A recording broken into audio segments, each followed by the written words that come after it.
Class 12. Today I am going to teach you chapter 4 human settlements from the book India People and Economy. Last day I taught you till difference between rural settlements and urban settlements. Today I am going to teach you types of rural settlements. We can see there are 4 types of rural settlements in the rural India. Number 1, clustered settlements. Second one, semi-clustered settlements. Third one, hamleted settlements, and the fourth one is dispersed settlements. So let's discuss one by one. Clustered settlements means we can say clustered settlements, also we can say it compact settlements. Okay, closely built up area of houses, when the houses are very much closely built up, clear, and the main living area is separated from the farms and barns, clear. And this kind of settlements we can see in the alluvial plains of our India and basically in the northeastern region of our India.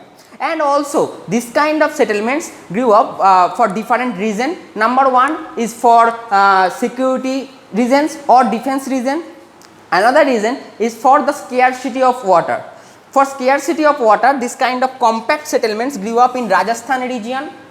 Okay, and for defense and security purpose, this kind of settlements, clustered or compact settlements, grew up in the Bundelkhand in central India, and also in Nagaland. This kind of settlements grew up. Clear? So that's it for the clustered or compact rural settlements. Now the next type is the semi-clustered. Semi means half.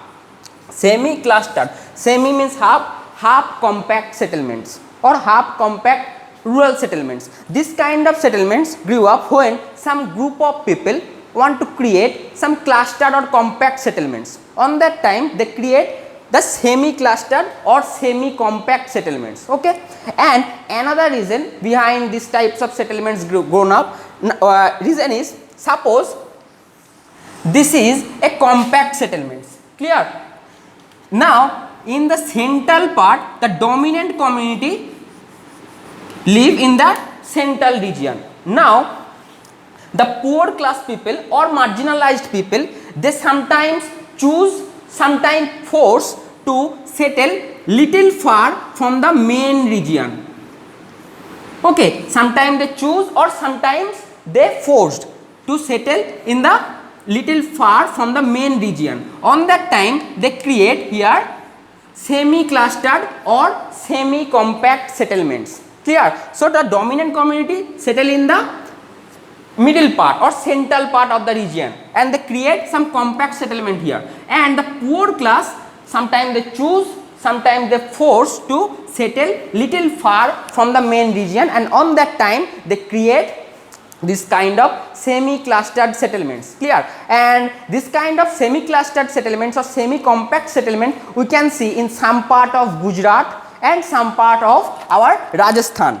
Now the next category is the hamleted settlements, when a large settlements physically separated from each other, means when they mainly according to their caste, creed, religion, when they separated physically and create some different types of settlements, that is known as hamleted settlements. And this kind of settlements very much influenced by cultural and ethnic factors, means according to their race, according to their religion, they create different settlements, and this kind of different settlements named in particular, they have some particular name like Para, Panna, then Pali. Okay, and in the last types of settlements is the dispersed settlements. We can say that dispersed settlements means the scattered settlements. This kind of scattered settlements we can see in some remote jungle region, clear, and some in small hill region of our India. We can see the scattered settlements where we can, in the scattered settlements where we can get some resources,